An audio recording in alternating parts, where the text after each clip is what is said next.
Buen día. En el nombre del Padre, del Hijo y del Espíritu Santo. Amén.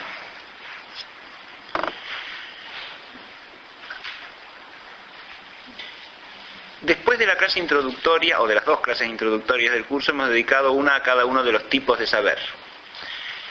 Esta clase de hoy aparentemente se trataría de la ciencia también, pero en realidad no se trata de la ciencia como tipo de saber, sino más bien de una problemática que es histórica y es cultural acerca de la ciencia.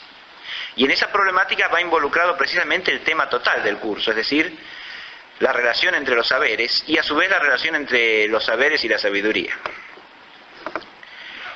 Pero para introducir y de alguna manera justificar la clase de hoy, voy a empezar leyendo un texto de Chesterton que dice así: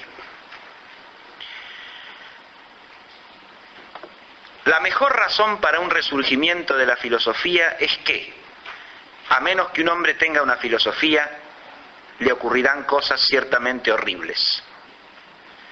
Será práctico, progresista, cultivará la eficiencia, confiará en la evolución, realizará el trabajo que tenga más a mano, se dedicará a los hechos, no a las palabras.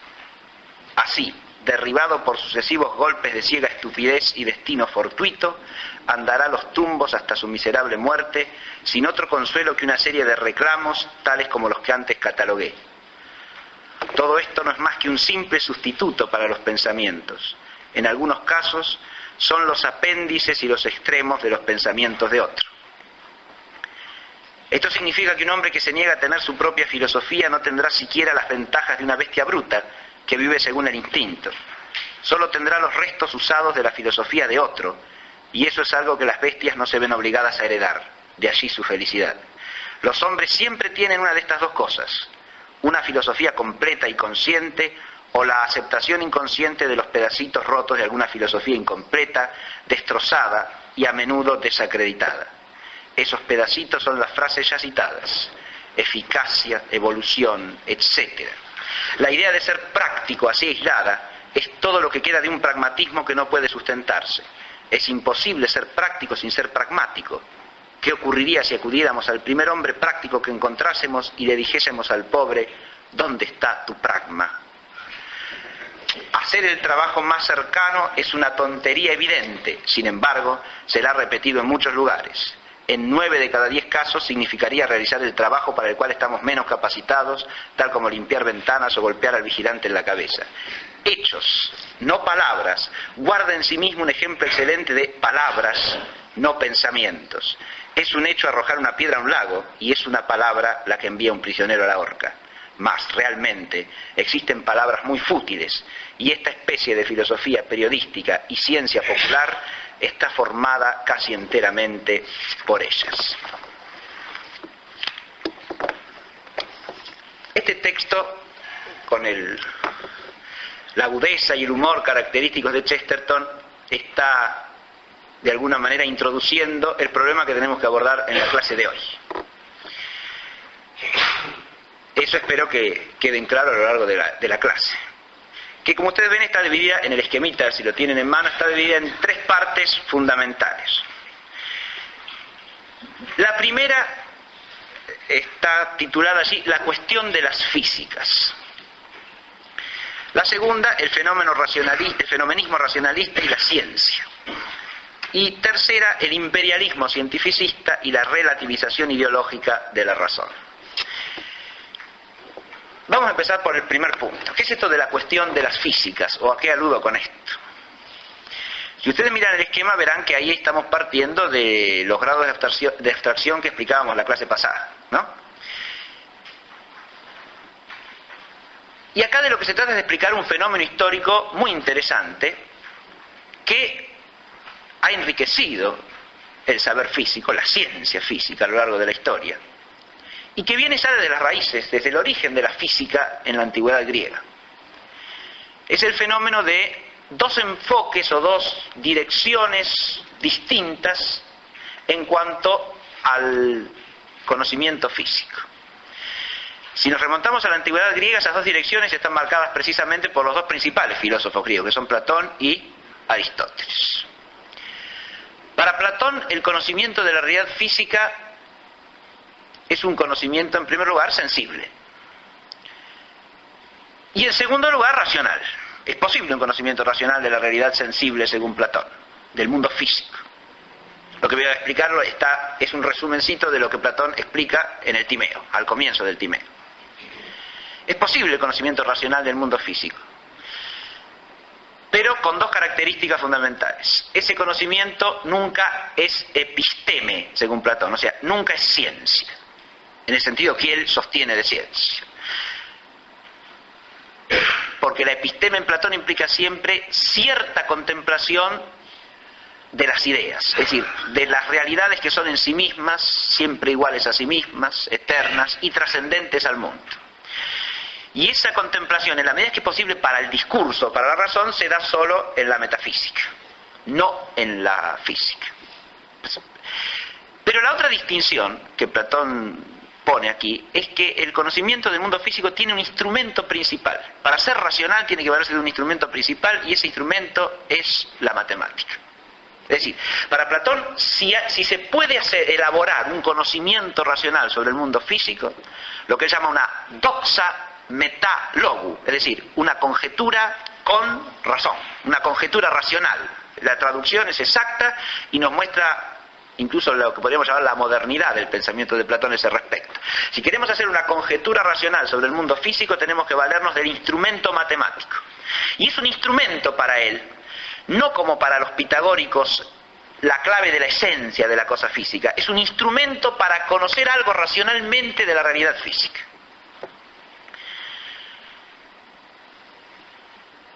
Y ese sería el conocimiento racional posible acerca del mundo físico según Platón. Siempre conjetural. La conjetura, para ser racional, tiene que estar elaborada matemáticamente, y además, para ser verosímil, tiene que corresponder con los fenómenos. O sea, lo que Platón dice, salvar los fenómenos. Es decir, da una explicación plausible de lo que aparece. ¿Y con qué explicación hay que quedarse? Y con la que salve mejor los fenómenos. Es decir, si yo encuentro una explicación mejor a la que está dada por otro, o sea, que da una explicación de conjunto más exhaustiva, más completa, más precisa, más clara de los fenómenos, con esa tengo que quedarme. O sea, esa es una problemática, esto que estoy diciendo, es una problemática que aparece en la filosofía antigua ya con toda claridad. Hasta tal punto aparece que en la astronomía alejandrina, en Ptolomeo, por ejemplo, se reflexiona explícitamente sobre el problema de si el instrumento matemático que se usa en la física o en la astronomía es nada más que un recurso subjetivo, lo que sería la hipótesis convencionalista. O sea, una manera que yo tengo de hacerme comprensibles las cosas, pero no son así. No sé. Ese instrumento matemático que yo uso para explicarme el fenómeno no se da en la realidad de la cosa. O, en cambio, el realismo, es decir, ese instrumento matemático tiene un correlato objetivo. Cuando yo uso un instrumento matemático, hay en la realidad algo que lo fundamenta, objetivamente.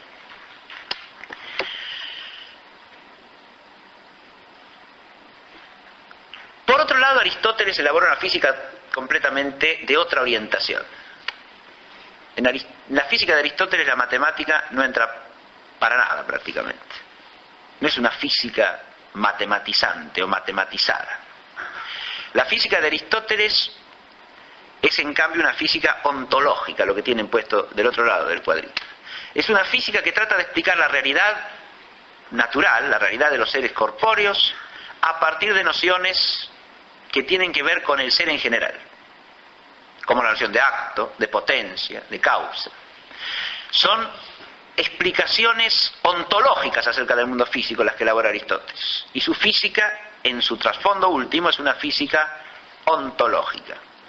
Esto a su vez es lo que le permite decir que hay una ciencia física.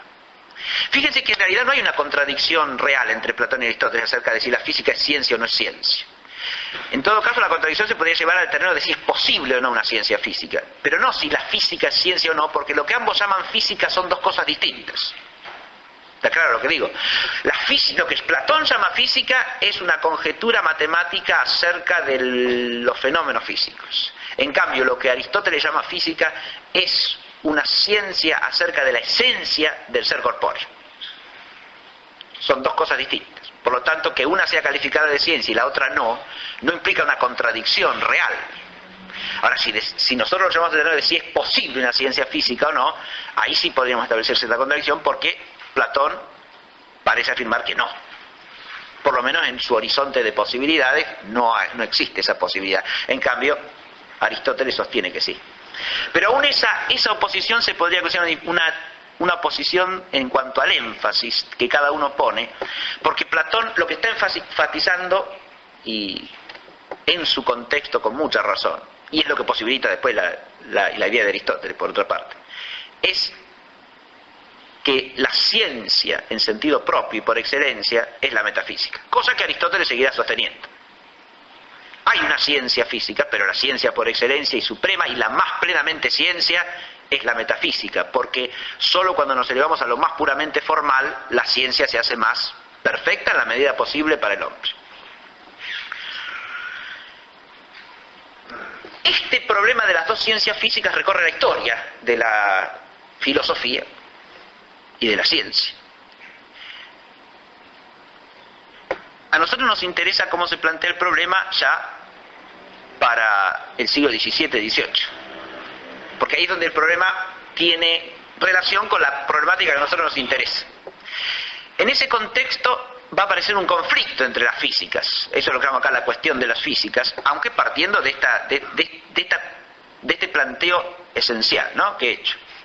La cuestión de las físicas se podría referir ahora a la contraposición entre dos tipos de física, que en gran medida aparecieron entre segunda mitad del siglo XVII y primera mitad del siglo XVIII como físicas rivales. Es decir, el sostener una implicaba rechazar la otra, ¿no?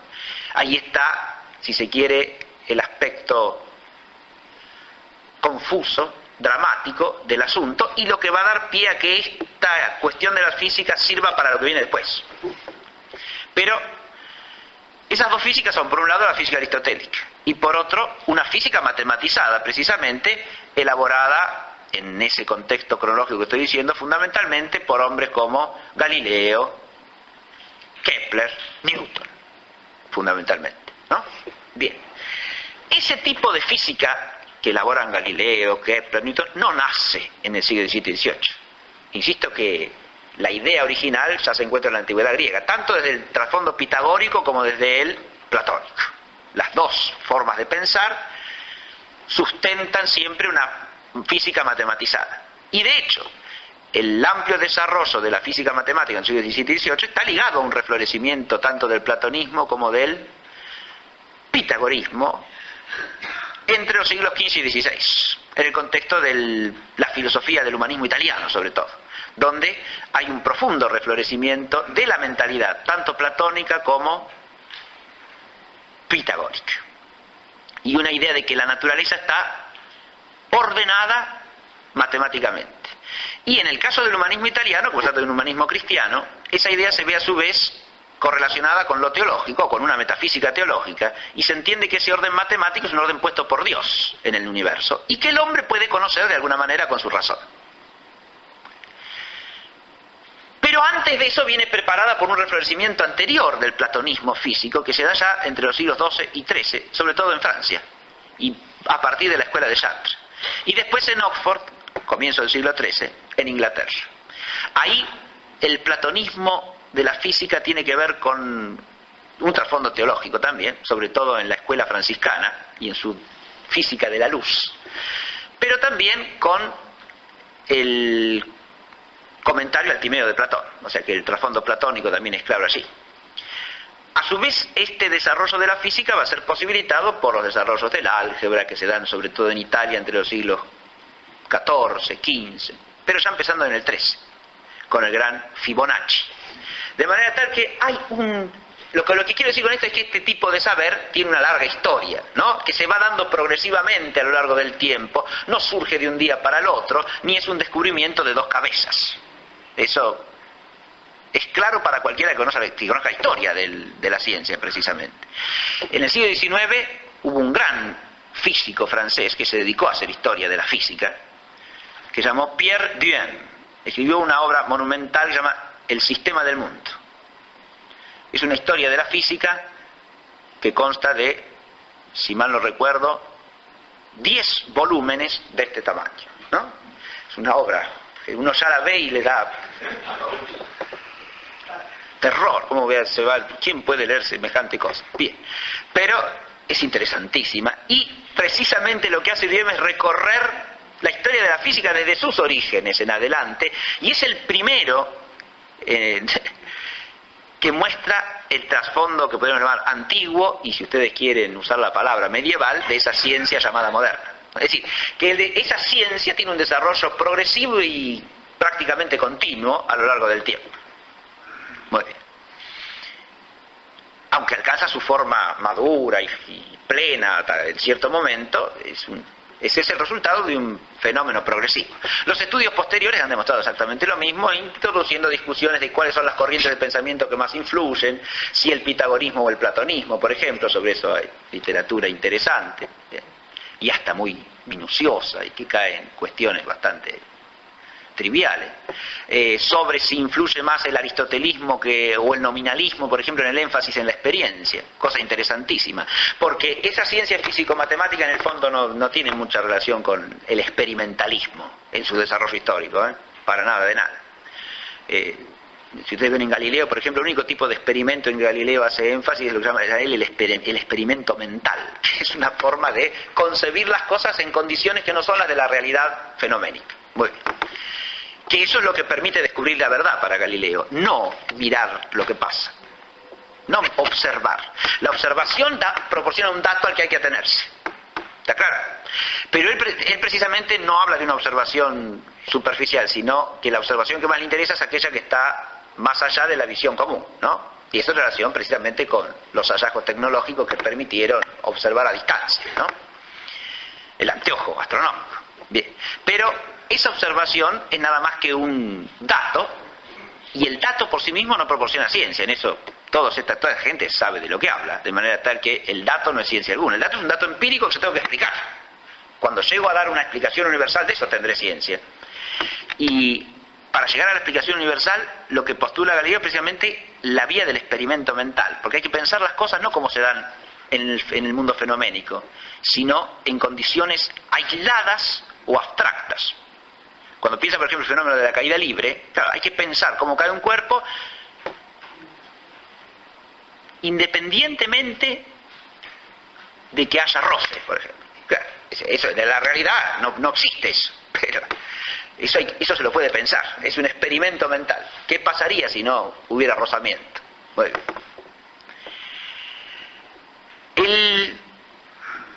que eso dé lugar después al desarrollo de cierto tipo de experimentación para verificar qué es lo que pasaría es otra cosa, pero él no está hablando directamente de eso, ¿no? De todas maneras, si el aristotelismo o el nominalismo influyen más en la experiencia, en la énfasis experimental, o sea, eso es una cosa también interesante, pero parece claro lo siguiente: el único que relaciona la experiencia con un posible conocimiento universal que sea ciencia es Aristóteles, no el nominalismo, porque para el nominalismo el conocimiento que hay que cultivar es el empírico de lo singular, no de lo universal. Es decir, porque lo único que conocemos con certeza según el nominalismo son las cosas singulares, lo que está dado inmediatamente.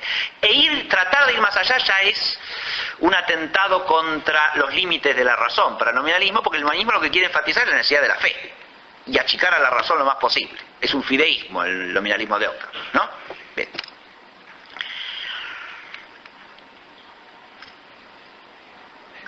Ahora, en el contexto de los siglos XVII y XVIII lo que sucede es que estos dos tipos de ciencia aparecen como rivales, ¿no? Es, por ejemplo, lo que se expresa con toda claridad en el diálogo de los dos sistemas máximos de Galileo, ¿no? Adoptar esta física, la que yo postulo, implica rechazar toda la física aristotélica, ¿no? Ahí donde la cuestión se pone peliaguda, incluso muy conflictiva desde el punto de vista cultural general, porque el rechazo absoluto de la física aristotélica, ahí, fíjese, trivialmente tomado el asunto, la cuestión es si el Sol gira o no gira. Eso. El eje de la cuestión y de la problemática no es ese, ni siquiera en ese momento histórico, para nada. Porque lo que está diciendo Galileo es, o se adopta esta física y se rechaza la aristotélica, o se queda con la aristotélica y se rechaza esta. Y hay muchos aristotélicos de su tiempo que piensan exactamente igual. No todos, porque por ejemplo San Roberto Bellarmino, que es amigo de Galileo, en las cartas que él escribe, le dice con toda nitidez que si él sostiene su sistema como una hipótesis matemática, no hay ningún problema de conciliarlo y de aceptarlo sin dificultad alguna en relación con cualquier otro pensamiento físico y con cualquier otro saber y disciplina. Muy bien. Eso es a lo que Galileo no está dispuesto. Porque él cree que eso tiene un alcance absoluto, metafísico, digamos así. Porque Galileo es un convencido pitagórico, si ustedes quieren. Es decir, entiende que la realidad es esencialmente matemática. Con eso el problema de los grados de abstracción que tenemos acá dibujado queda profundamente confundido.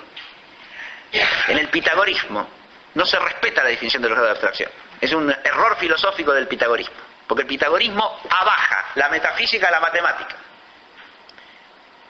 Y eleva la física a matemática. Porque la física se identifica con la matemática y al mismo tiempo la matemática se identifica con la metafísica porque es lo que nos da a conocer la esencia de las cosas. ¿Se entiende? Entonces, esa jerarquía de grado de abstracción en el pitagorismo queda aplastada. Es una razón reducida a su término medio, digamos así, que sería la racionalidad matemática, que no tiene ni el grado superior de la metafísica, ni propiamente tampoco el grado inferior de la física, como distintos y autónomos. Eso es lo que estoy diciendo. Y hay un error filosófico gravísimo.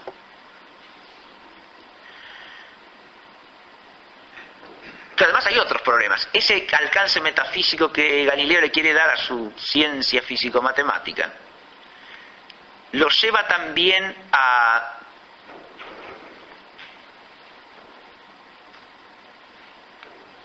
la pretensión de que puede suprimir precisamente no solo la física, sino también la metafísica aristotélica. Ahí es donde el asunto se ponía más ríspido, porque esa metafísica era el instrumento, y es el instrumento más apto, si ustedes quieren, y más común, de la ciencia o del saber teológico, usada analógicamente, y por lo tanto suprimir esa metafísica tenía una consecuencia para ese contexto histórico popular y para nosotros también, si nos interesa la ciencia teológica, en el sentido clásico, una consecuencia terrible, porque la ciencia física matemática ya no nos da nada para la teología. ¿Y eso por qué? Porque las únicas nociones que se pueden analogar al ser divino son las de orden metafísico. Por eso ni el nominalismo ni el matematicismo pueden hacer teología. No se puede elevar a Dios propiamente o por analogía propia más que nociones metafísicas. No puedo elevar ni nociones físicas ni nociones matemáticas porque están vinculadas al ser material necesariamente y por lo tanto ninguna de ellas es una noción de lo que se llama en metafísica una simple perfección. Una simple perfección es aquella que no está limitada en su propia noción, que nos da la esencia, al ser finito. Por ejemplo, yo digo el ser sustancial, o digo el ser espíritu, o digo la inteligencia, o digo la justicia. Son simples perfecciones porque pueden darse de modo finito, pero también pueden darse de modo absolutamente infinito e infinitamente perfecto. Pero si yo digo hombre, digo cuerpo, digo triángulo, digo cuatro, digo infinito matemático, estoy diciendo nociones que no se pueden analogar de ninguna manera al ser divino. Son inanalogables más que por metáfora. La única analogía que cabe allí es la metafórica. La analogía metafórica es válida también en el lenguaje para hablar de Dios, pero no en la ciencia teológica propiamente. Se puede hacer un uso del lenguaje metafórico, lo hace la Escritura, ¿no? Cuando llama a Dios roca de Israel, por ejemplo, ¿no? Sol de justicia. El lenguaje metafórico es plenamente legítimo. y como dice el Corpus Dionisiano, o el Pseudo Dionisio del Areópago, como ustedes quieran, es incluso necesario para mantener un cierto equilibrio entre lo conceptual y lo que trasciende la conceptualidad al referirnos a Dios. Pero si el lenguaje puede ser exclusivamente metafórico, lo que no puede haber es ciencia teológica. Entonces fíjense que en el problema de la cuestión de las físicas se juega una cuestión mucho mayor. Es uno de los méritos mayores de Maritain en el siglo XX el haber presentado una solución de esta cuestión de las físicas desde el punto de vista precisamente de la filosofía tradicional escolástica, al ubicar a cada una en su propio grado de abstracción y distinguirlas esencialmente como dos modos de saber que son distintos pero complementarios, no excluyentes. Ese es un problema que ya a lo largo del siglo XIX empieza a aparecer en algunos escolásticos, ¿no? Esa idea está de alguna manera ya en la actitud de Bellarmino que les dije hace un rato, aunque Bellarmino radicaliza, digamos, la conjeturalidad del saber matemático, ¿no? Pero no dice que todo saber físico-matemático sea conjetural. Lo que le dice a Galileo es que eso que él sostiene lo sostenga por hipótesis. Cosa que es lo que era en su momento, porque Galileo no tenía... Lo que él pretendía como argumentos demostrativos estaban todos errados. Ni uno demostraba lo que él pretendía. Esto es así. De manera tal que lo más razonable y racional hubiera sido que lo sostuviese como hipótesis, que es lo que él tenía en ese momento. Muy bien. Pero esta cuestión, vamos a ver ya de esta cuestión. ¿Por qué la presento, esta cuestión de las dos físicas? Porque esta cuestión se va a envenenar históricamente por lo que viene después. En sí misma es una cuestión ríspida, complicada, como todo, en la vida humana las cosas son siempre complicadas. Muy bien. Uno intenta una cosa y sale otra cosa. y hay parcialidades, conflictos, todo eso está. Muy bien. Pero esto se hace complicado, ¿por qué? Por lo que viene después. Y lo que viene después son estas dos cosas que estoy poniendo, que ahora en las que quiero concentrarme. Primero, lo que viene es el fenomenismo racionalista y la ciencia. Porque hasta aquí, aunque esta gente hable de dos físicas distintas, se peleen entre sí en torno a cómo hay que entender la física, está perfecto. Entienden por ciencia fundamentalmente lo mismo. Yo les hice notar en la clase pasada que Newton titula su obra principal Philosophia Naturalis Principia Mathematica, ¿no? O sea, principios matemáticos de filosofía natural. Para él filosofía y ciencia son sinónimos en el sentido clásico. Ni tampoco pretende que esa filosofía natural sea toda la filosofía, o sea toda la ciencia. Y estoy hablando de Newton, fines del siglo XVII, principios del siglo XVIII.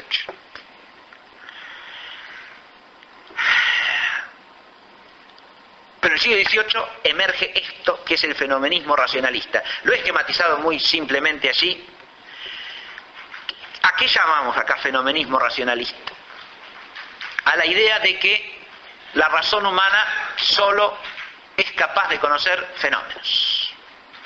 La razón humana solo es capaz de conocer fenómenos. Pero más que la afirmación del racionalismo fenomenista, o el fenomenismo racionalista, lo que importa son las negaciones, que he esquematizado allí.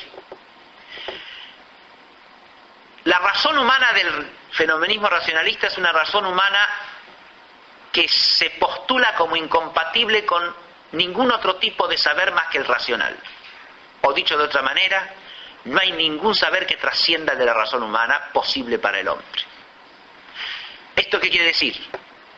Que no hay ningún saber de orden sobrenatural. Por eso la fe queda allí negada, cancelada.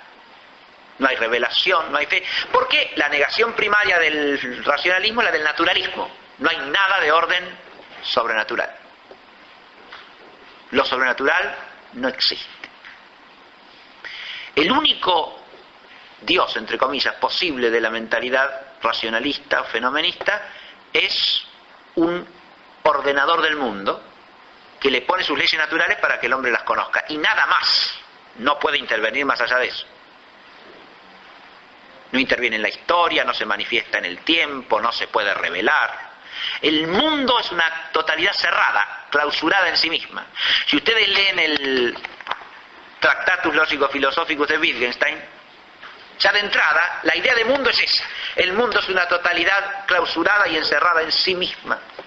No tiene nada más allá de que esté más allá del mundo, puede intervenir en el mundo.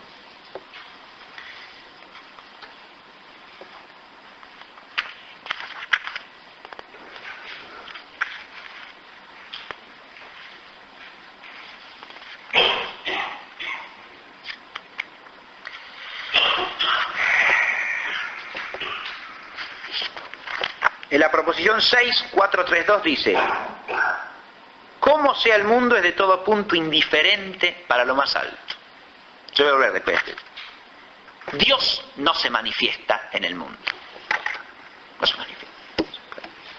No se manifiesta ni se puede manifestar. Porque el mundo es la totalidad de los hechos que no son más que correlaciones entre fenómenos en un espacio lógico. De una lógica puramente nominalista, o sea que no admite más que fenómenos. Claro, y Dios no puede ser un fenómeno. Entonces Dios en el mundo no se manifiesta. Eso es fenomenismo, racionalista.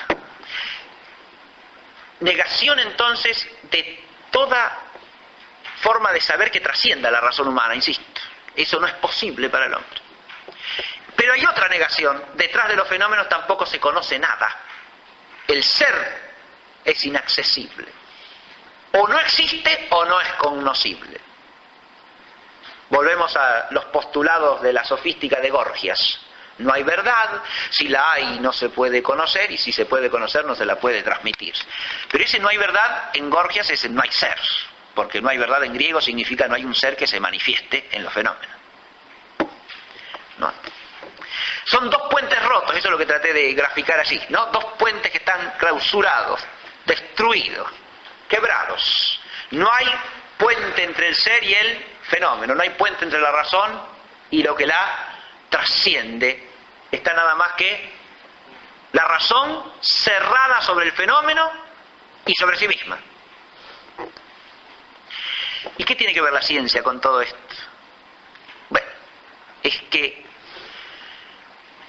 precisamente al conocimiento racional el fenomenismo lo llamará siempre ciencia. ¿Y ciencia qué quiere decir entonces ahora? Conocimiento de los fenómenos, o más precisamente de las leyes de los fenómenos, o sea, de lo que hay de universal en los fenómenos. Claro que lo universal de los fenómenos ahora queda colgado en el aire, porque ¿de dónde viene la universalidad? Vuelvo al joven Wittgenstein, que era realmente joven cuando escribió esto.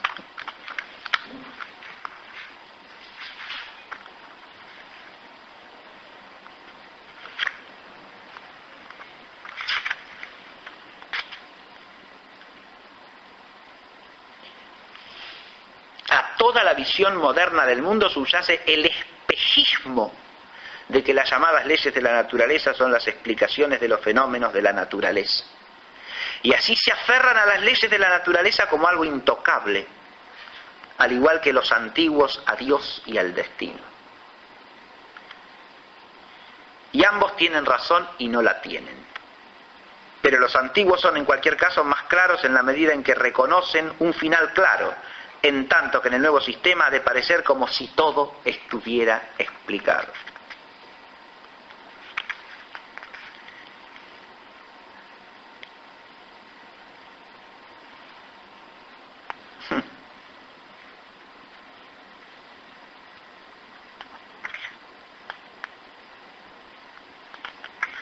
Con un lenguaje un poco más hermético, dice un poco antes. Lo explico brevemente esto, ¿no?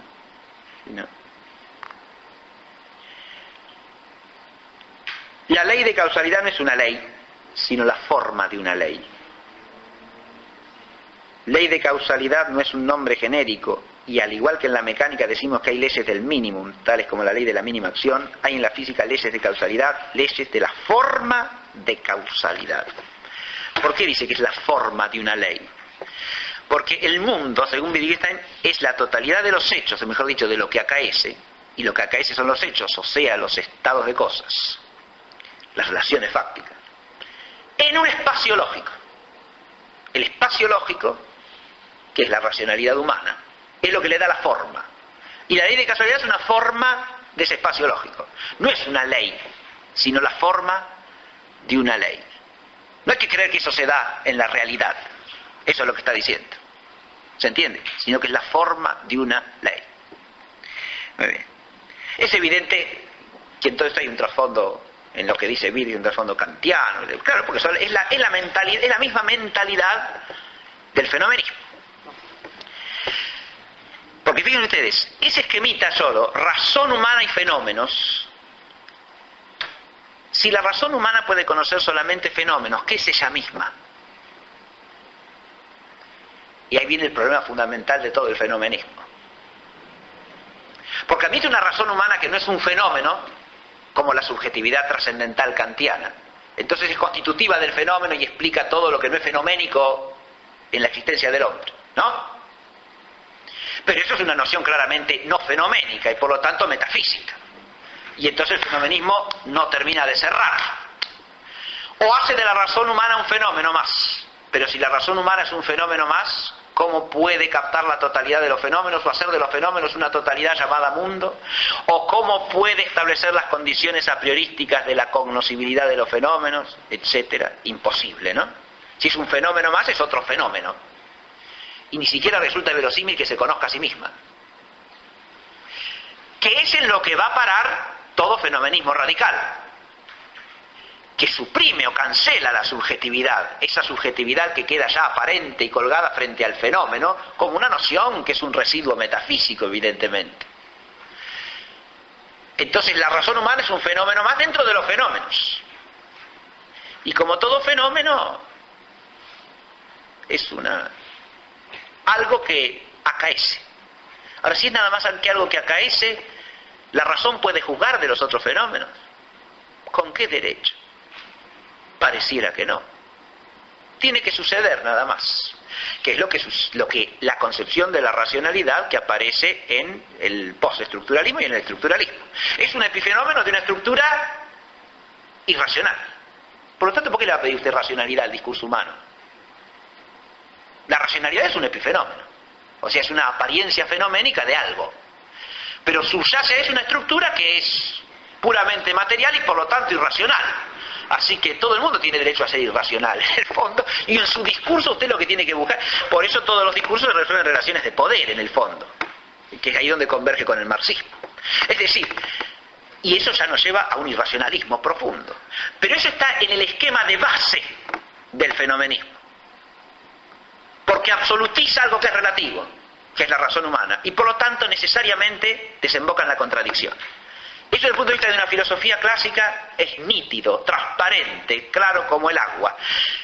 El que vaya a desembocar al idealismo hegeliano, el fenomenismo, también es una necesidad intrínseca que tiene, no es casual. Porque si uno parte de la absolutización de lo relativo, la única defensa posible es atrincherarse en la contradicción. ¿Me entiendes? No se puede admitir el principio de no contradicción. Entonces toda la racionalidad humana se derrumba y es sustituida por un sucedáneo suyo que es una presunta racionalidad absoluta, una razón absoluta que es el sí y el no.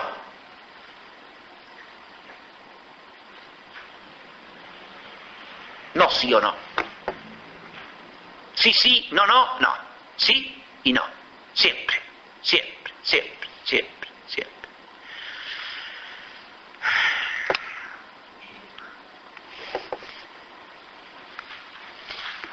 La ciencia viene a ser el único conocimiento racional aquí.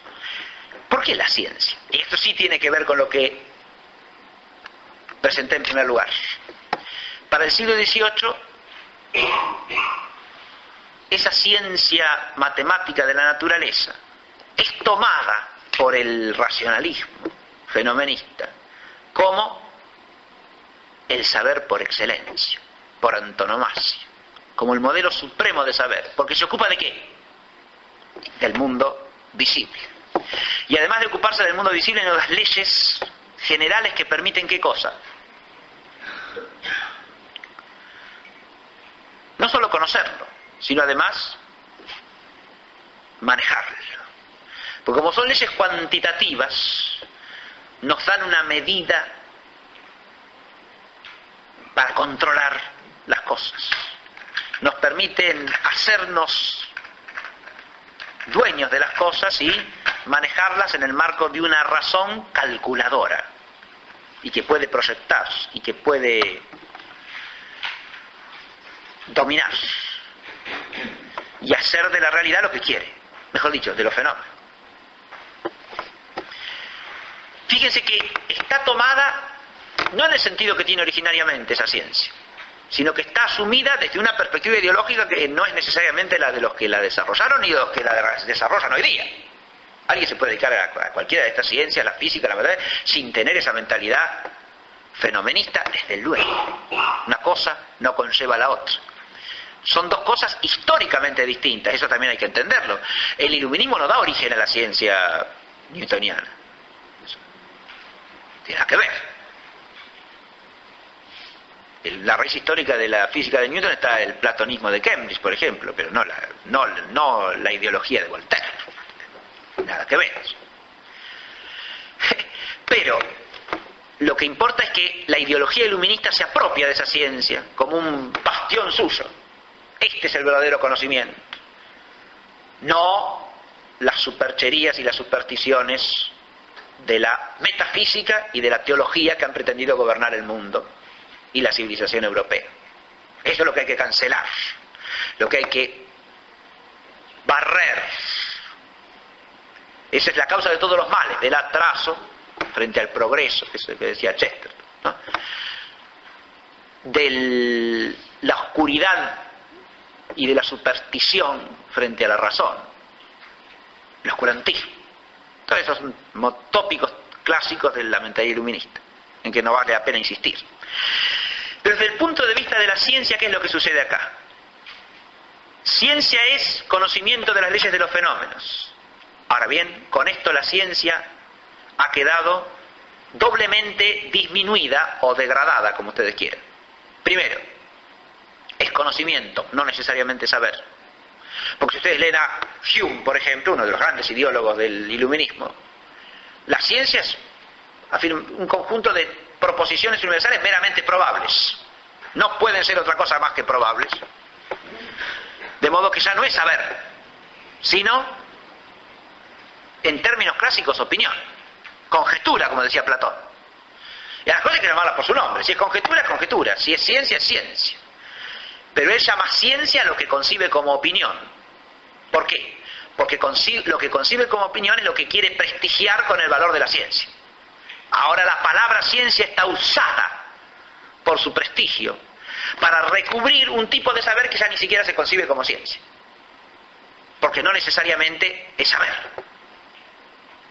Puede ser un conocimiento puramente conjetural, o sea, una opinión. Pero la otra degradación, la más tremenda de todas, la otra disminución, es que la ciencia queda reducida al orden fenoménico y por lo tanto aplastada no ya al centro matemático como en el caso de el pitagorismo, sino a su escalón más bajo, que es la física. Hay un fisicismo o un materialismo que es una consecuencia del naturalismo de la mentalidad iluminista y de su fenomenismo. Cuando el naturalismo se expresa como fenomenismo, necesariamente es fisicismo. Si no puedo conocer más que fenómenos, el conjunto del mundo no es más que una realidad de orden físico. No se puede conocer más que lo material. La asociación del término ciencia a esto está culturalmente tan establecida que parece que si uno habla de las cosas en términos materiales, entonces es más científico que si usa nociones que no nos remiten a la materialidad. Entonces, si yo hablo del lenguaje humano en términos de conexiones neuronales, entonces soy más científico que si hablo del logos como una proferición inmanente de la inteligencia. Muy bien. Entonces, más científico. ¿Más científico por qué? Porque habla de algo que pertenece al orden material, nada más. Ni siquiera, sí, fenoménico parcialmente, está bien, pero material. Si solo en términos materiales, entonces soy científico. Si no, pero eso es un prejuicio fenomenista.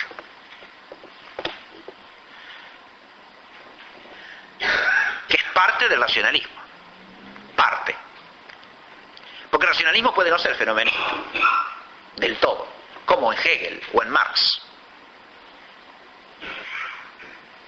No es fenomenista del todo, porque ahí se postula una estructura que ya no es fenoménica, que hay que descubrir debajo de los fenómenos, y que es la realidad auténtica, de la cual los fenómenos no son más que un encubrimiento.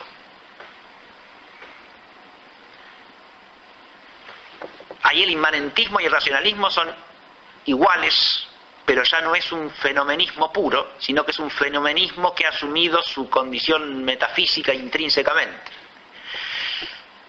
Porque lo que ha hecho Hegel es hacer de la subjetividad trascendental kantiana el absoluto. Pero es un absoluto inmanente. O sea, identificado en el fondo con el mundo y con la historia. O sea, contradictorio consigo mismo, porque es absoluto y no lo es.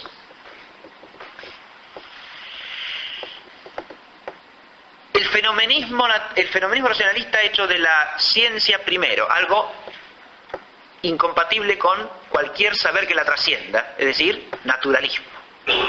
Segundo, algo reducido al horizonte de lo fenoménico, fisicismo y materialismo, aún cuando no sea una afirmación ontológica del materialismo, es en el esquema fenomenista una orientación mental. Porque todo hay que explicarlo o todo hay que reducirlo, no explicarlo, como dice Wittgenstein, porque las leyes de la naturaleza no explican nada. No explican, no son explicaciones. Bien. Es un fenomenista el que lo dice. Fenomenista coherente con el fenomenismo. Fenomenista que pensó un rato lo que es el fenomenismo. Se detuvo a entender de qué se trataba. Trágicamente nunca salió del fenomenismo este hombre. Una cosa tremenda. Y cuando uno lo ve aproximarse al límite en que podría dar el salto, siempre retrocede. Yo les voy a leer un cosito.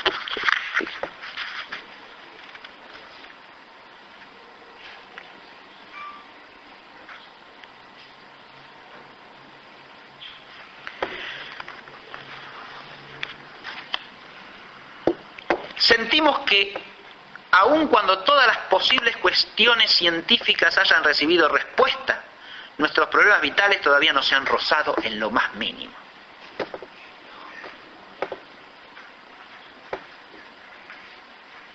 Él lo dice por otra parte, diciendo que todas las proposiciones de la ciencia son triviales. Y antes en el tratado se ha dicho que todas valen lo mismo, o sea, nada. Porque todo valor está fuera del mundo. No puede estar en el mundo. Entonces uno dice, bueno, este hombre se está aproximando a la idea de que el mundo es algo puramente relativo, hay que ir a algo que es el fundamento del mundo.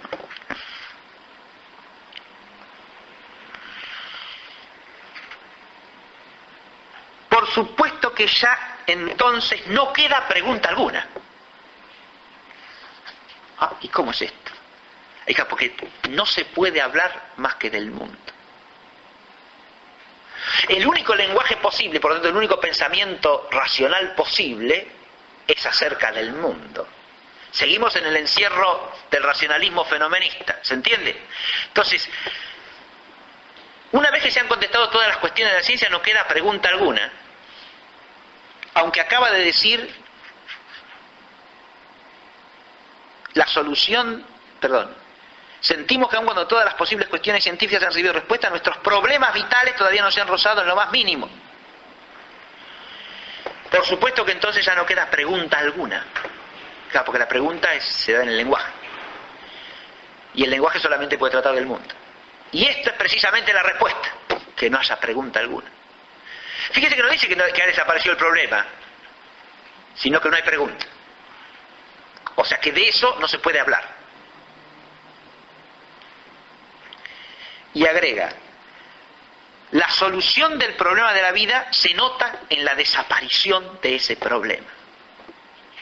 Ahora ya venía como saliendo y ahora vuelve a sumergirse, ¿no?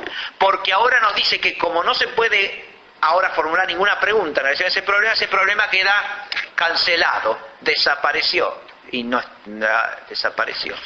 desapareció por una especie de magia lógica según la cual el lenguaje no puede plantear ningún problema. Entonces no podemos pensar ningún problema. Y si no podemos pensar, ha quedado extinto el problema.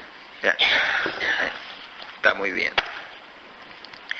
Pero además hay otra cuestión que ya la insinué, ¿no? La ciencia acá es naturalista, es fisicista y por último es fisicista o fenomenista, como quieran. Después ya veremos que es decir, tomada en toda su amplitud la ideología del fenomenismo trasciende el horizonte del fisicismo, porque se hace también un fisicismo social, sociológico, cultural, bien, histórico. Pero además hay pragmatismo en esa noción de ciencia. O sea, ciencia significa lo que es instrumento de dominio de la realidad física, que es el otro correlato de ese fisicismo. Usted tiene ciencia solamente cuando tiene un instrumento que le permite manejar la realidad. Lo cual desde el punto de vista objetivo ni siquiera es así, porque el manejo de la realidad puede basarse en un conocimiento puramente empírico. No necesita de la ciencia imprescindiblemente. La ciencia puede mejorar el manejo de la realidad, puede permitir manejar racionalmente algunas realidades que sin ella no se pueden manejar racionalmente, pero insisto, no es imprescindible en sentido absoluto, porque el conocimiento empírico también permite manejar la realidad. Es decir, los romanos construían puentes sin hacer cálculos físico-matemáticos complejos como los que se hacen hoy día, y parece que los hacían bastante bien porque todavía están en pie. Claro, usted puede decir, bueno, gastaban de más, los hacían de... Bueno, sí, puede, qué sé yo, puede. Ya ahí el asunto es de otro orden, sí. Claro. Pero hoy día también se puede gastar muchísimo, ¿sí? Proyectando se puede gastar enormemente. Bien. Así es. Entonces, pero eso es un problema de qué. Fíjese, ahí estamos saliendo de la ciencia misma y estamos relacionando la ciencia con la técnica, con la técnica en el sentido clásico. Es decir, la ciencia con el arte. Arte quiere decir técnica, ¿no? La actividad productiva del hombre, que es esencialmente una actividad racional. Entonces, cuanto más se pueda servir del conocimiento racional, mejor. Si se puede valer de la ciencia, mejor todavía. Perfecto. Todo eso está muy bien. El problema es el reducir la ciencia a eso. Lo cual lleva incluso a las confusiones de llamar ciencia a lo que no es ciencia.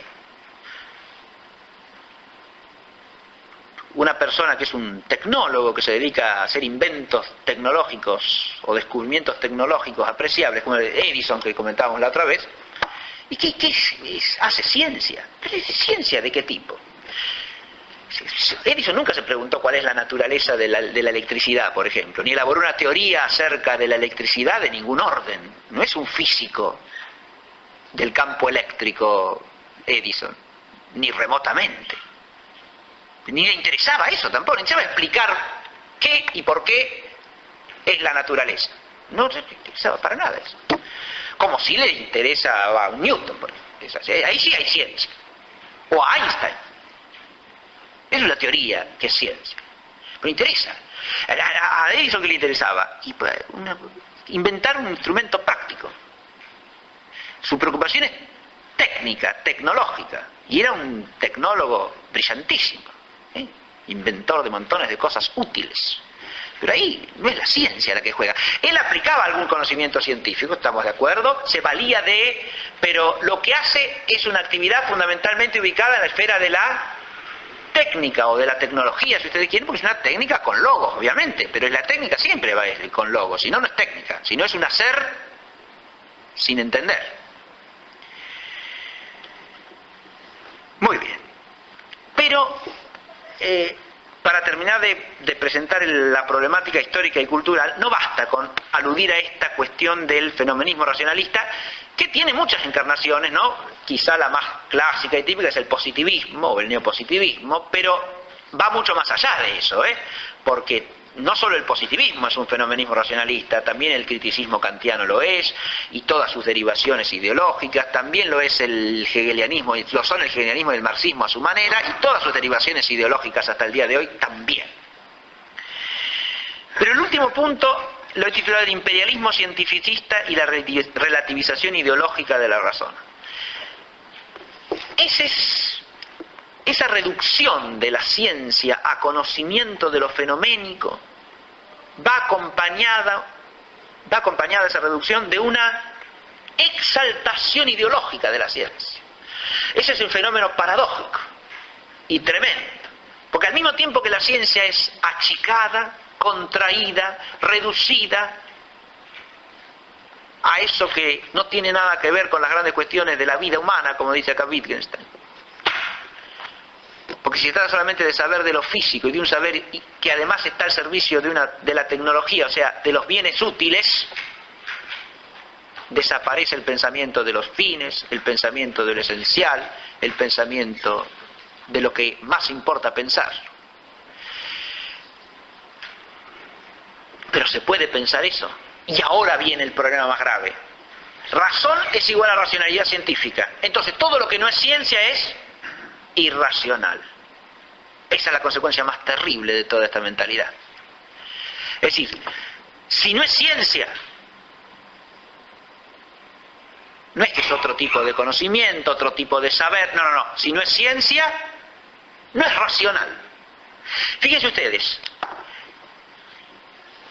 acá lo que se hace es una ecuación de igualación entre razón humana y racionalidad científica entendida a la manera fenomenista.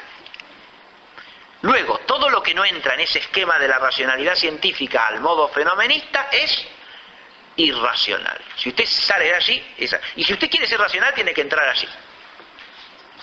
Entonces, fíjese, la primera repercusión de eso se da en relación con otros saberes.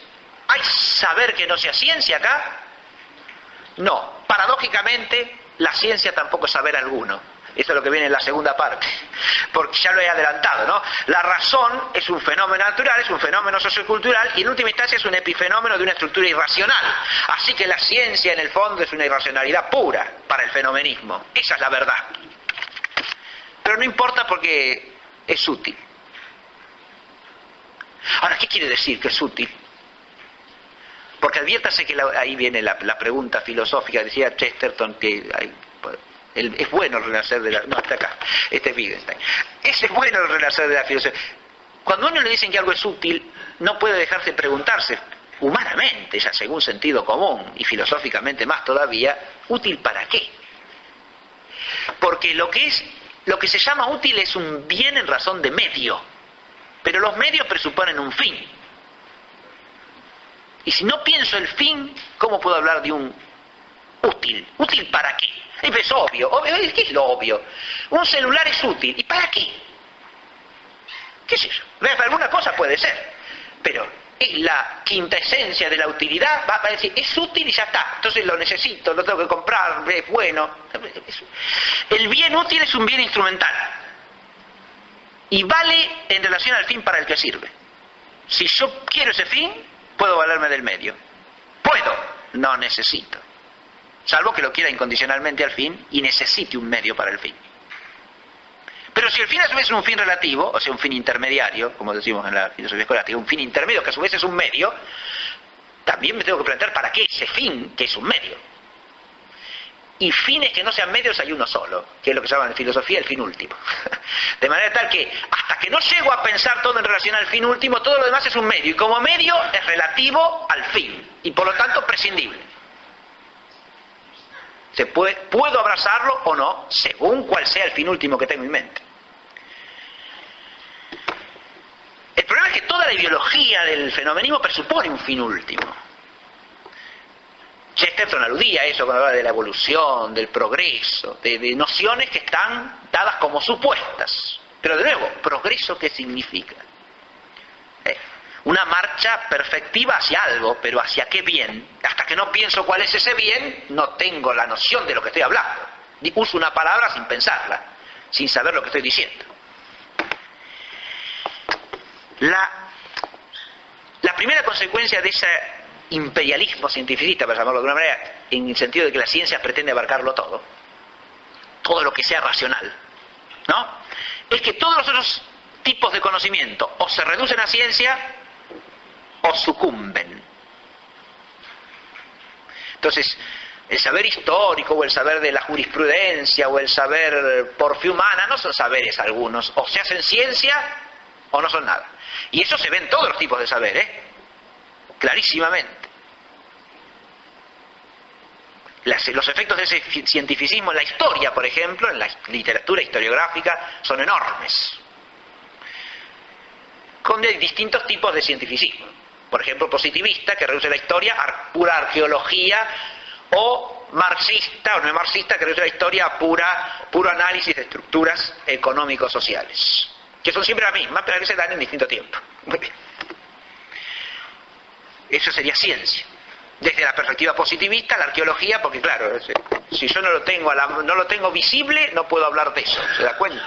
Entonces la historia se reduce a una pura arqueología, con lo cual desaparece la historia, obviamente. No hay historia, no hay más historia. Si usted prescinde de las fuentes documentales y solamente puede afirmar en la historia lo que subsiste como resto material, se acabó la historia. Además, porque se acaba el sentido de la historia. No tiene historia. Porque el resto material por sí solo no se puede interpretar. No importa, pero usted lo toma como según su interpretación. Ahora viene, porque todo esto a lo que lleva esa razón que es absolutizada, insisto, siempre termina siendo relativizada en este esquema, porque no tiene un fundamento absoluto en que apoyarse. Como ha sido quitado el ser, que es el único correlato objetivo posible, y solamente en la medida en que cierto ser permanece, esa razón tiene fundamento. O sea, en la medida en que esta mentalidad sigue asociada a cierto realismo, habla con sentido de la razón. En cuanto que es fenomenismo coherente, la razón se hunde en la sinrazón. Porque la razón no es un fenómeno, así de sencillo.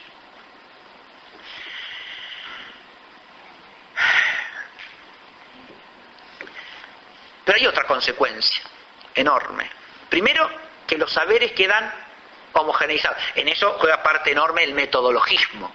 Yo en la clase pasada no alcancé a desarrollar lo último de la esquemita, si ustedes lo tienen a mano, que era la referencia a que la ciencia se especifica y se distingue por su objeto, formal, quod y quo. Y del objeto se sigue el método para la ciencia.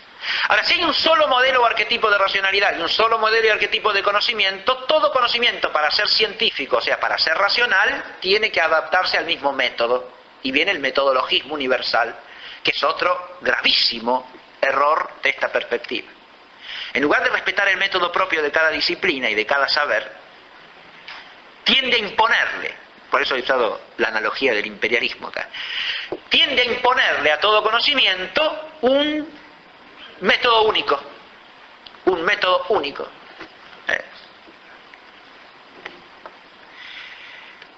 Pero hay dos cosas últimas que son las más graves de todas, y desde el punto de vista ya de la relación de la ciencia con la sabiduría. Esa ciencia de fenómenos, por amplia que sea, por rica que sea, está siempre desconectada del orden metafísico. Y por lo tanto nunca puede elevar la ciencia a sabiduría. Cuando intenta hacerlo es porque hace mala metafísica. O sea, porque se eleva a concepciones generales del universo que no pueden darse desde una ciencia puramente fenoménica. Como bien dice Wittgenstein. Si yo quiero darle sentido al todo, tengo que salir del mundo. Y de eso ya no se puede hablar. Si soy un fenomenista coherente, me tengo que callar. Como dice Wittgenstein, de lo que no se puede hablar, hay que callar. Es mejor callar. Cuando se pretende construir visiones del mundo desde una presunta cientificidad, se está haciendo eso, una mala metafísica. Porque se está construyendo una cosmovisión desde una visión puramente descriptiva.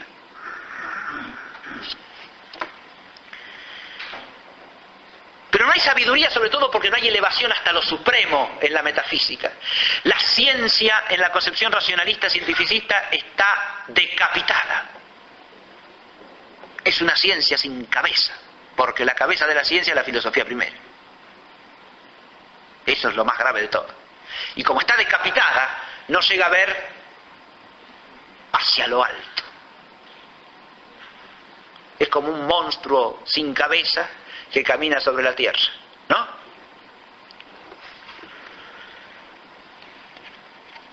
Y lo último, al no tener esa dimensión de conexión con lo trascendente, y la dimensión metafísica tampoco puede ser una ciencia analogable a la teología.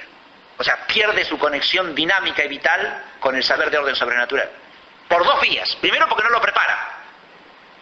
No cumple la función de preámbulo de la fe que los padres de la Iglesia reconocían en la antigua filosofía griega.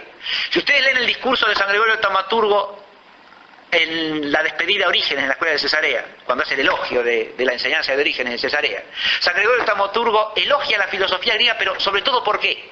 Porque culmina, él dice, nos enseñaba la lógica para disciplinar el pensamiento, nos enseñaba la física acompañada de la astronomía y de la geometría para advertir cómo las cosas visibles, además de ser visibles, son inteligibles.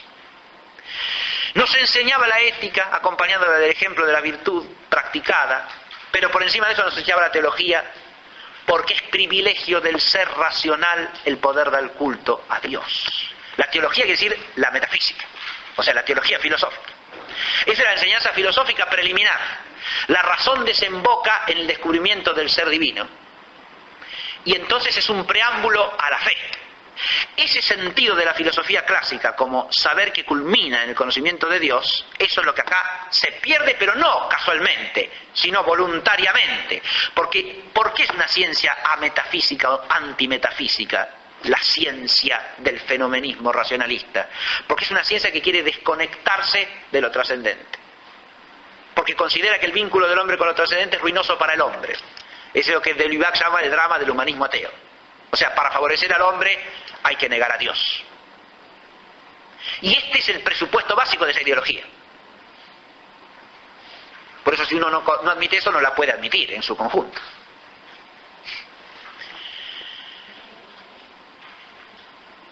Pero además de no cumplir la función de preámbulo, no cumple tampoco la función instrumental. No puede ser una ciencia al servicio de la inteligencia de la fe.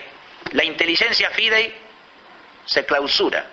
Porque fíjese, o esa ciencia no tiene conexión alguna con la fe, porque la fe es algo irracional. La fe queda relegada a la esfera de la irracionalidad. Está bien, que cada uno puede tener su fe, su religión, lo que quiera, pero es una cuestión que no tiene que ver con la razón. Inadmisible para el concepto cristiano de fe.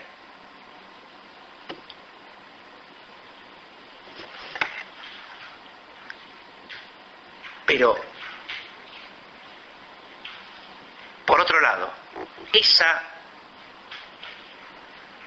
ciencia, supongamos que dice, no, la teología puede ser un discurso racional, pero tiene que integrarse con la ciencia fenoménica. Entonces la teología se hace ateológica. Por necesidad, porque si su instrumento de racionalidad es un instrumento que no puede hablar más que de fenómenos, esa teología de Dios no habla jamás. Hablará del hombre, de lo terreno, de la sociedad, de lo que es la cultura, de lo que se quiera, pero de Dios no puede decir ni pío, porque no es un fenómeno, claro, ni puede serlo. Salvo que lo reduzca a un fenómeno, entonces ya lo estoy negando, y lo estoy transformando nada más que en algo del hombre. Entonces ahí la teología pereció junto con la fe misma. O es un discurso sumergido en la fenomenicidad acerca de un Dios trascendente en el que meramente se cree con una fe irracional. Entonces lo que se divorcia ahí es fe de teología. Muy bien. Me he detenido en esto como preliminar a la última clase, en la que trataremos sí de recoger el fruto positivo de la exposición de los distintos tipos de saber, incluida la ciencia en el sentido clásico, que es concepto perfectamente aplicable a toda ciencia hoy día también, porque eso es otra cosa que hay que afirmar. El concepto clásico de ciencia no es un concepto que ha perecido, que de hecho muchos lo desprecian, es verdad. Pero que sea inaplicable a la ciencia real, eso no es verdad en absoluto. Basta con concebirlo adecuadamente y ajustarlo a la realidad como debe hacerse con todo concepto, porque uno lo que trata de pensar es lo que es, lo que existe. Entonces habrá que pensar qué tipo de ciencia es cada ciencia, dónde se encaja, y si es un saber que no es ciencia en el sentido propio, no es ciencia, pero eso no quiere decir que no sea saber. Si no, incurrimos en la trampa cientificista de la que hay que procurar salir. Esa es la conclusión que a mí me parece razonable sacar de esta exposición. Y como ya me pasé lejos, los dejo hasta la próxima. Muchas gracias.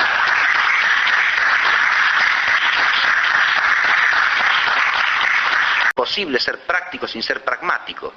¿Qué ocurriría si acudiéramos al primer hombre práctico que encontrásemos y le dijésemos al pobre, ¿dónde está tu pragma? Hacer el trabajo más cercano es una tontería evidente, sin embargo, se la ha repetido en muchos lugares. En 9 de cada 10 casos significaría realizar el trabajo para el cual estamos menos capacitados, tal como limpiar ventanas o golpear al vigilante en la cabeza. Hechos, no palabras, guarda en sí mismo un ejemplo excelente de palabras, no pensamientos. Es un hecho arrojar una piedra a un lago y es una palabra la que envía a un prisionero a la horca. Mas, realmente, existen palabras muy fútiles y esta especie de filosofía periodística y ciencia popular está formada casi enteramente por ellas. Este texto, con la agudeza y el humor característicos de Chesterton, está de alguna manera introduciendo el problema que tenemos que abordar en la clase de hoy. Eso espero que queden claro a lo largo de la clase. Que como ustedes ven está dividida en el esquemita, si lo tienen en mano, está dividida en 3 partes fundamentales. La primera está titulada allí La cuestión de las físicas. La segunda, el fenomenismo racionalista y la ciencia. Y tercera, el imperialismo cientificista y la relativización ideológica de la razón. Vamos a empezar por el primer punto. ¿Qué es esto de la cuestión de las físicas? ¿O a qué aludo con esto? Si ustedes miran el esquema verán que ahí estamos partiendo de los grados de abstracción que explicábamos en la clase pasada, ¿no? Y acá de lo que se trata es de explicar un fenómeno histórico muy interesante que ha enriquecido el saber físico, la ciencia física a lo largo de la historia. Y que viene ya desde las raíces, desde el origen de la física en la antigüedad griega. Es el fenómeno de 2 enfoques o 2 direcciones distintas en cuanto al conocimiento físico. Si nos remontamos a la antigüedad griega, esas 2 direcciones están marcadas precisamente por los 2 principales filósofos griegos, que son Platón y Aristóteles. Para Platón, mejor a la que está dada por otro, o sea, que da una explicación de conjunto más exhaustiva, más completa, más precisa, más clara de los fenómenos, con esa tengo que quedar. O sea, esa es una problemática, esto que estoy diciendo, es una problemática que aparece en la filosofía antigua ya con toda claridad. Hasta tal punto aparece que en la astronomía alejandrina, en Ptolomeo, por ejemplo, se reflexiona explícitamente sobre el problema de si el instrumento matemático que se usa en la física o en la astronomía es nada más que un recurso subjetivo, lo que sería la hipótesis convencionalista. O sea, una manera que yo tengo de hacerme comprensibles las cosas, pero no son así. No sé. Ese instrumento matemático que yo uso para explicarme el fenómeno no se da en la realidad de la cosa. O, en cambio, el realismo, es decir, ese instrumento matemático tiene un correlato objetivo. Cuando yo uso un instrumento matemático, hay en la realidad algo que lo fundamenta, objetivamente.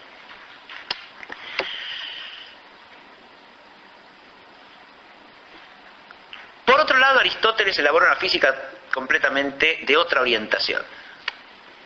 En la física de Aristóteles la matemática no entra para nada prácticamente.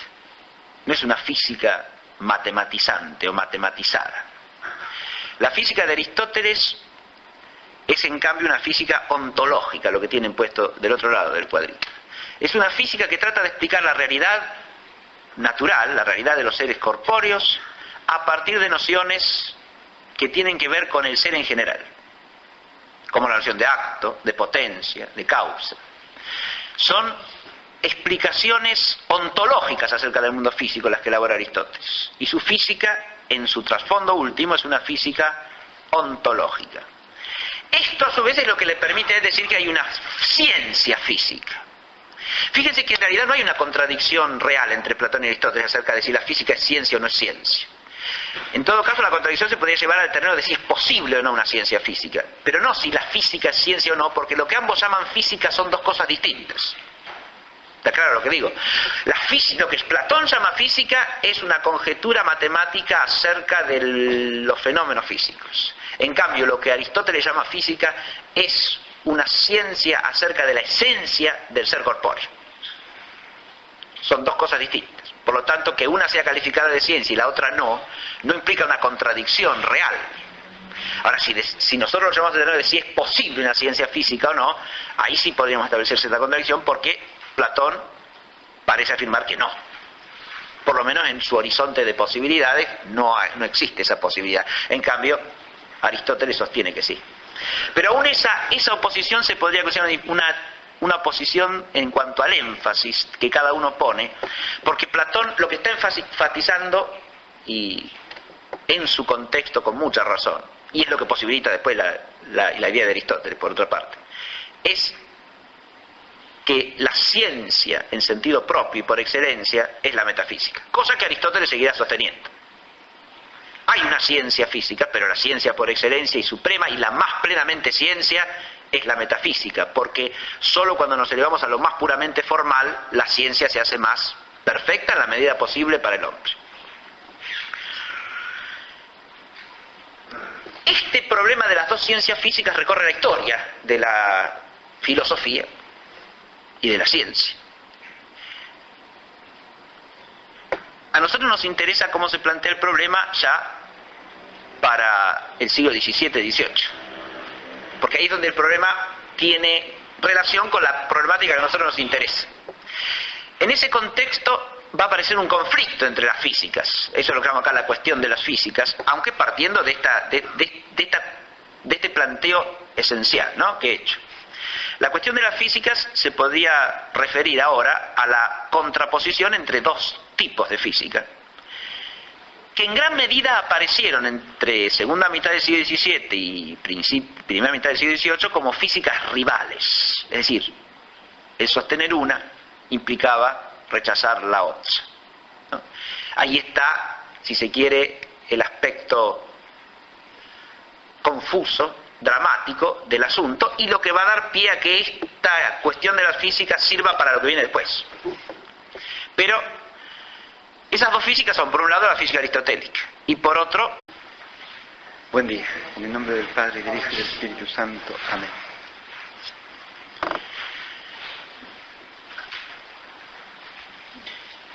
Después de la clase introductoria, o de las dos clases introductorias del curso, hemos dedicado una a cada uno de los tipos de saber.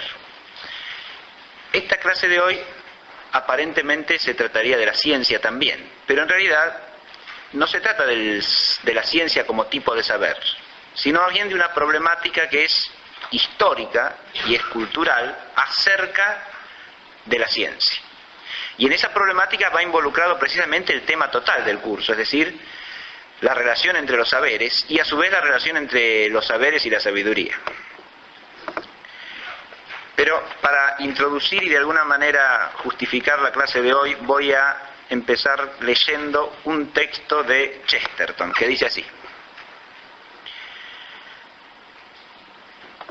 la mejor razón para un resurgimiento de la filosofía es que, a menos que un hombre tenga una filosofía, le ocurrirán cosas ciertamente horribles. Será práctico, progresista, cultivará la eficiencia, confiará en la evolución, realizará el trabajo que tenga más a mano, se dedicará a los hechos, no a las palabras. Así, derribado por sucesivos golpes de ciega estupidez y destino fortuito, andará los tumbos hasta su miserable muerte, sin otro consuelo que una serie de reclamos, tales como los que antes catalogué. Todo esto no es más que un simple sustituto para los pensamientos. En algunos casos son los apéndices y los extremos de los pensamientos de otro. Esto significa que un hombre que se niega a tener su propia filosofía no tendrá siquiera las ventajas de una bestia bruta que vive según el instinto. Solo tendrá los restos usados de la filosofía de otro, y eso es algo que las bestias no se ven obligadas a heredar, de allí su felicidad. Los hombres siempre tienen una de estas dos cosas: una filosofía completa y consciente, o la aceptación inconsciente de los pedacitos rotos de alguna filosofía incompleta, destrozada y a menudo desacreditada. Esos pedacitos son las frases ya citadas: eficacia, evolución, etc. La idea de ser práctico así aislada es todo lo que queda de un pragmatismo que no puede sustentarse. El conocimiento de la realidad física es un conocimiento, en primer lugar, sensible. Y en segundo lugar, racional. Es posible un conocimiento racional de la realidad sensible según Platón, del mundo físico. Lo que voy a explicarlo es un resumencito de lo que Platón explica en el Timeo, al comienzo del Timeo. Es posible el conocimiento racional del mundo físico, pero con dos características fundamentales. Ese conocimiento nunca es episteme, según Platón, o sea, nunca es ciencia, en el sentido que él sostiene de ciencia. Porque la episteme en Platón implica siempre cierta contemplación de las ideas, es decir, de las realidades que son en sí mismas, siempre iguales a sí mismas, eternas y trascendentes al mundo. Y esa contemplación, en la medida que es posible para el discurso, para la razón, se da solo en la metafísica, no en la física. Pero la otra distinción que Platón pone aquí es que el conocimiento del mundo físico tiene un instrumento principal. Para ser racional tiene que valerse de un instrumento principal, y ese instrumento es la matemática. Es decir, para Platón, si se puede elaborar un conocimiento racional sobre el mundo físico, lo que él llama una doxa meta logu, es decir, una conjetura con razón, una conjetura racional. La traducción es exacta y nos muestra incluso lo que podríamos llamar la modernidad del pensamiento de Platón a ese respecto. Si queremos hacer una conjetura racional sobre el mundo físico, tenemos que valernos del instrumento matemático. Y es un instrumento para él, no como para los pitagóricos la clave de la esencia de la cosa física, es un instrumento para conocer algo racionalmente de la realidad física.